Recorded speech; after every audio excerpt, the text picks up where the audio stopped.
Single black dad helps drunk boss. After party. But her morning reaction changes.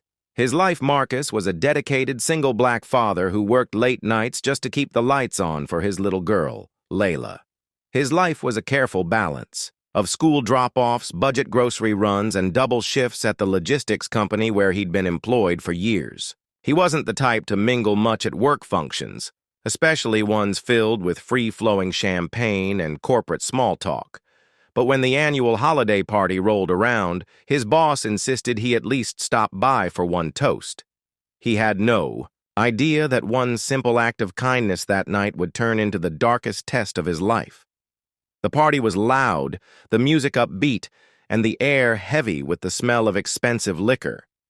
Marcus sipped his water, offering polite nods to colleagues who barely knew his name outside of email chains.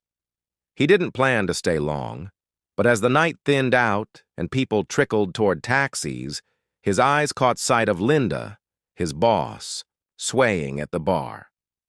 She was a respected figure in the company, a woman who rarely smiled and never seemed out of control. Tonight, though, her sharp composure had been replaced by a glassy-eyed, unsteady sway. No one else seemed to notice, or maybe they didn't care, but Marcus couldn't just walk away. "Let me get you home," he offered gently, taking her bag before she could argue. Linda mumbled a half thank you, half protest, but eventually leaned on his arm as they stepped into the cold night air. The drive was quiet, save for the hum of the heater. He drove carefully through the empty streets, pulling up to her apartment, building without incident. Helping her to the door, he waited until she fumbled with her keys, then took them, unlocked the door, and made sure she was safely inside before leaving. In his mind, it was over. He'd done the right thing. But in the world Marcus lived in, appearances could be as dangerous as any truth. The next morning started like any other. Marcus made Layla breakfast, dropped her at school, and drove to work. Yet as soon as he walked in, something felt off. Conversations hushed when he passed by. Eyes lingered on him longer than usual. By mid-morning, HR sent for him. Sitting across from the HR manager, Marcus was told that Linda had reported feeling uncomfortable about being alone with him the previous night. She claimed she couldn't remember much and implied something inappropriate might have happened. The words hit him like a punch.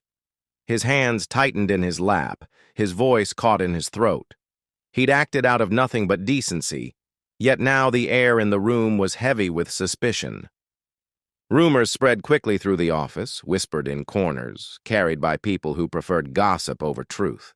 At home, Layla asked him why he was so quiet. He couldn't tell her that her father was suddenly being painted as a predator in the eyes of people who barely knew him. Days passed, and the tension grew. The more Marcus tried to explain, the more it seemed to confirm others' doubts.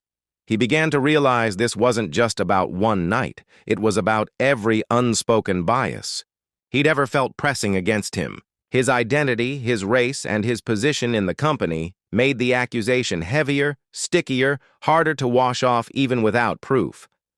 When HR finally called him back in for a formal hearing, Marcus felt the weight of every step toward that conference room. Across the table sat Linda, pale and silent, avoiding his eyes. HR spoke in calm, measured tones, listing concerns and reports. He listened, heart pounding, until finally he had to speak. His voice trembled at first, but he found steadiness as he laid out the truth. Every street they drove down, how he supported her to the door, locked it behind her, and left. Silence. Then HR mentioned that they had obtained security footage from Linda's building. The video showed exactly what Marcus described. No hesitation, no wrongdoing, only a man making sure another human being was safe. Relief washed over him, but it was tangled with bitterness.